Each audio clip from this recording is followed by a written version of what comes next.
आप सभी साथियों को प्रणाम। बीपीएससी एग्जाम जो शिक्षक भर्ती हुई है, उसमें तमाम तरह की अटकलें चल रही हैं, रिजल्ट भी आने वाला है और कल का तो आंसर की भी जारी हो गया था। और सबसे पहले मैं ये अपडेट दे देना चाहता हूँ कि जैसे वेरिफिकेशन को लेके काफ़ी चर्चाएँ चल रही हैं, तो वेरिफिकेशन में एक आम धारणा बनी हुई थी कि रिजल्ट आने से पहले ही वेरिफिकेशन करवाया जाएगा। ये बड़ा चर्चा का विषय बन गया था, काफ़ी लोग परेशान थे कि क्या सच में वेरिफिकेशन पहले ही, तो शायद ये बताया जा रहा था कि सभी लोग अपना वेरिफिकेशन करा लें। लेकिन उसमें क्या है ना कि संख्या ज़्यादा बढ़ जा रही थी, 3, 4, 5 लाख के समथिंग, 4 लाख के। तो अब सुनने में आ रहा है ना कि 20 से 25 के बीच रिजल्ट आने वाला है। 20 से 25 रिजल्ट आने के बाद तुरंत 2-3 दिन में वेरिफिकेशन होगा, ठीक है? तो अब सबसे महत्वपूर्ण है ना, काफ़ी लोग ये परेशान है कि वेरिफिकेशन में डॉक्यूमेंट्स क्या-क्या लगेंगे। तो इसके लिए अपडेट यही है कि वेरिफिकेशन का जो भी अपडेट लगेगा, ये चीज़ें मैं आप लोगों के सामने रखा हूँ, वो चीज़ें मैं आप लोगों को अवगत करा दूँगा, ठीक है? कि वेरिफिकेशन में क्या-क्या डॉक्यूमेंट्स लगने हैं। चलिए देख लेते हैं वेरिफिकेशन में डॉक्यूमेंट्स क्या-क्या है। यहाँ दे रहा है कि विज्ञापन संख्या 26/2023 माध्यमिक वर्ग 9-10 एवं उच्च माध्यमिक विद्यालय वर्ग 11-12 अध्यापक नवनियुक्त प्रतियोगिता परीक्षा के अभ्यर्थियों को दिनांक 29/8/2023 को दस्तावेज सत्यापन डॉक्यूमेंट्स वेरिफिकेशन की सूचना के आलोक में निर्धारित तिथि के अभ्यर्थी स्वयं उपस्थित होकर अपने साथ सभी मूल प्रमाण पत्र, नवीनतम पासपोर्ट साइज रंगीन फोटोग्राफ 2 और ऑनलाइन आवेदन प्रवेश पत्र तथा सभी प्रमाण पत्र की 2-2 सेट स्वप्रमाणित छाया प्रति निम्नलिखित चेकलिस्ट में वर्णित दस्तावेज प्रमाण पत्र के क्रमानुसार जांच टीम को मूल से अभिप्रमाणित कराते हुए जमा करना अनिवार्य होगा। पूरा सिस्टम समझ रहे होंगे आप लोग। इसमें भी देख लीजिए क्या-क्या चीजें दिखा रहा है आपको। पहला है आधार, पैन कार्ड या ड्राइविंग लाइसेंस, 3 में से कोई एक होना चाहिए। दूसरा आरक्षण संबंधी प्रमाण पत्र, जिसे जाति प्रमाण पत्र कहा जाता है। साथ ही महत्वपूर्ण है आपका निवास प्रमाण पत्र, ठीक है? अगर दिव्यांग प्रमाण पत्र आपके पास है तो दिव्यांग प्रमाण पत्र। 5वां है भूतपूर्व सैनिक संबंधी कोई अगर प्रमाण पत्र आपके पास है तो वो भी आप जमा कर सकते हैं। नियोजित शिक्षक संबंधी दस्तावेज कोई हो तो वो भी आपको देना होगा। स्वतंत्रता सेनानी के पोता-पोती, नाती-नातिनी संबंधी, मतलब जो स्वतंत्रता सेनानी वाले होते हैं ना, उनके पोता-पोती, नाती-नातिनी सबको लाभ मिलता है, ठीक है? वो भी देना होगा। सीटेट, बीटेट पेपर फर्स्ट एवं दस्तावेज प्रमाण पत्र, फिर Bihar super TET paper first एवं दस्तावेज प्रमाण पत्र, Bihar super TET paper second वाला देना है दक्षता दस्तावेज प्रमाण पत्र, जन्म तिथि प्रमाण पत्र। जो जन्म तिथि प्रमाण पत्र होता है वो मतलब जबरदस्त वेरिफिकेशन करेंगे। अब इसमें हम आपको नेक्स्ट अभी 12 अभी और भी सारे डॉक्यूमेंट्स हैं जो क्या-क्या वेरिफिकेशन लगना है वो बता देंगे।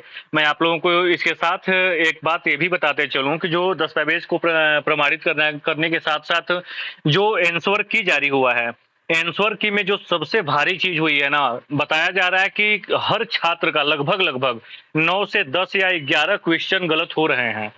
मतलब बहुत कम लोग हैं जिनका 2-4 ही बस गलत हुआ है।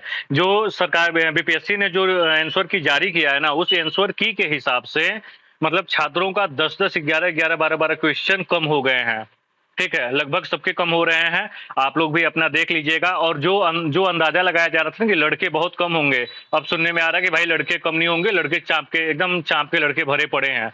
तो मतलब लड़कों की संख्या मान के चलिए इस समय तगड़ी है और तगड़ी रहेगी। तो भाई संभावना यही है कि ज़्यादा संख्या में लड़के हैं, ज़्यादा संख्या में लड़के रहेंगे तो भाई मेरिट हाई होना है। मतलब समथिंग मान के चलिए कि 50 से ऊपर, 55 के ऊपर जिनका रहेगा जनरल में उन्हीं का हो पाना संभव है, अन्यथा भाई संभव हो पाना मुझे नहीं लग रहा कि हो पाएगा। तो ऐसे कंडीशन में कुछ चीज़ें हैं जो ध्यान देने योग्य बात है।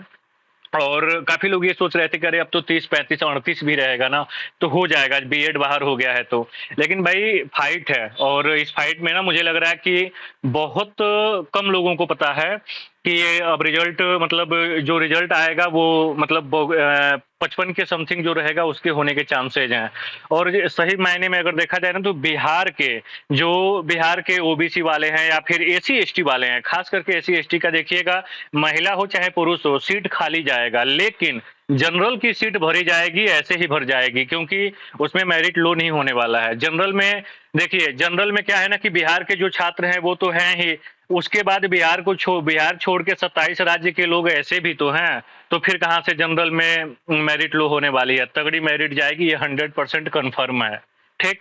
तो और आंसर की में 10 से 11-12 क्वेश्चन सबके कम हो रहे हैं, तो भाई ध्यान दीजिएगा आप लोग भी अपने-अपने वाले पे। और साथ ही जो वेरिफिकेशन के और डॉक्यूमेंट्स लगने हैं वो मैं आपको बता दूं। 13वां पे यहाँ देखिए क्या है, शैक्षणिक योग्यता वर्ग 1 से 5 दस्तावेज प्रमाण पत्र। 14वां शैक्षिक योग्यता जो इसमें है इस पे ध्यान दीजिएगा आप लोग। 15 शैक्षिक योग्यता वर्ग 1 से 5 तक दस्तावेज प्रमाण पत्र, बीएड एमएड डीएलएड जो भी आप लोग किए हैं 1 से 5 तक के वर्ग वालों को देना पड़ेगा। शैक्षिक योग्यता वर्ग 9 से 10 एवं दस्तावेज प्रमाण पत्र। शैक्षिक योग्यता 9 से 10 वालों को भी अपने प्रमाण पत्र देने हैं। बीएड